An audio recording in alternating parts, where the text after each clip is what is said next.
नमस्कार, आपका और आपके समस्त परिवार का मेरे चैनल में स्वागत है। आज दशमी है। दशमी शनिवार को आ गई, इसलिए आज हम चौकी नहीं उठा रहे।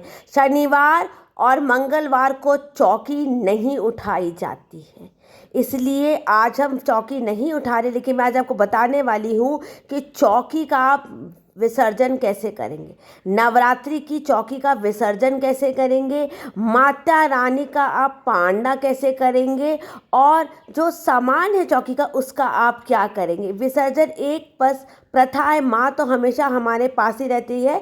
आज हम बताएंगे चौकी का आप पूरी सामग्री का आप विसर्जन कैसे करेंगे। जय श्री कृष्णा, राधे राधे। चौकी में क्या क्या सामान आप विसर्जन कर देंगे और कौन सा सामान आप प्रसाद जैसे अपने पास रख लेंगे।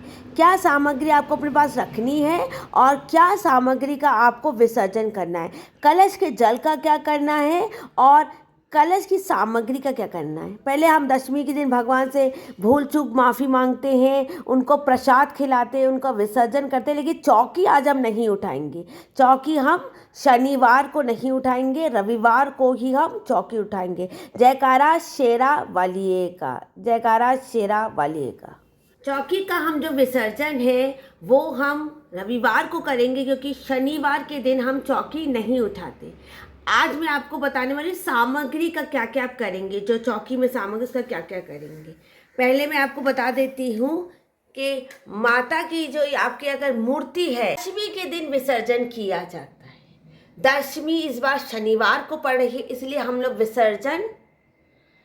इसलिए हम विसर्जन शनिवार को नहीं करके रविवार को कर रहे हैं। आज मैं आपको बताने वाली कि चौकी का जो भी सामग्री है उसका आप क्या करेंगे और विसर्जन कैसे करेंगे। पहले जो माता की फ़ोटो है और ये जो आपके घर में अगर मूर्ति है तो मूर्ति का कृपा करके विसर्जन कर दीजिए। फ़ोटो को यथास्थान आप रख दीजिए। मैं अभी चौकी नहीं उठा रही, इसलिए मैं आपको ऐसे ही बता रही हूँ।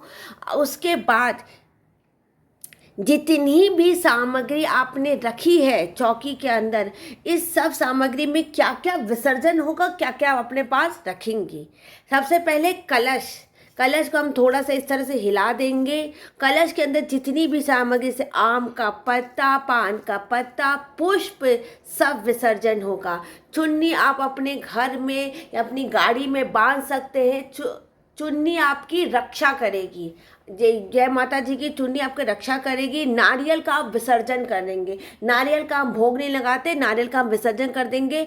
कलश के जल को आप पूरे घर में छीट देंगे, पूरे घर में आप छीट देंगे। कलश के अंदर का जो सामग्री है इसको अपने पास आप सुखा के तिजोरी या रसोई में लाल कपड़े में आप रख सकते हैं। सिंदूर की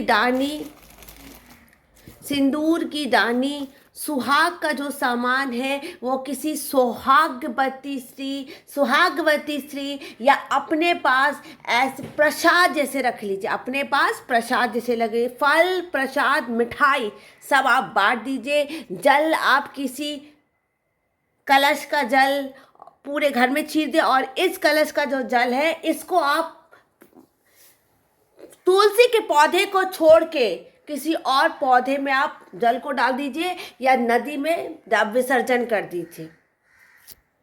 कलश के जल को और जो माता के सामने जो कलश रखा था इसके जल को आप किसी भी पौधे में डाल दीजिए, तुलसी के पौधों को छोड़ के। ये जो मिट्टी का जो बर्तन है इसको आप साफ करके अपने घर में पौधों में लगा सकते हैं। और ये जो हरे हरे जवारे हैं इसको प्रसाद जैसे सुखा के अपने पास रखिए, या आप नहीं रख सकते हैं तो आप गाय को दे दीजिए। आप इसको गाय को दे दीजिए और मिट्टी को फिर से आप किसी पौधे में डाल दीजिए, लेकिन पौधा तुलसी का नहीं होना चाहिए। चुन्नी को सब प्रसाद जैसे आप अपने पास रखेंगे। गणेश जी को यथास्थान हम मंदिर में रख देंगे और चौकी के लाल कपड़े को हम विसर्जन कर देंगे और चौकी को यथास्थान रख कर देंगे। इसी तरह से हम माता रानी की चौकी का हम विसर्जन करेंगे। प्रसाद को वितरण कर दीजिए, अपने घर में वितरण कर दीजिए, अपने आसपास के लोगों को वितरण कर दीजिए। पुस्तकों को दोबारा अपने पास रख लीजिए। यही पुस्तक आप अगली नवरात्र में इस्तेमाल कर सकते हैं। चौकी ये जो कपड़ा है, चुन्नी है, इस सब को आप अपने घर में, घर के बाहर, गाड़ी में आप बांध सकते हैं चुन्नी को। ये लाल कपड़े को आप विसर्जन कर देंगे, चौकी को यथास्थान रख देंगे। अब इस वीडियो को यहीं पर मैं एंड करती हूँ। कृपा करके मेरे चैनल को लाइक कर दे, सब्सक्राइब कर दे। जय श्री कृष्णा, राधे राधे बोलो, जय जयकारा शेरा वालिए का।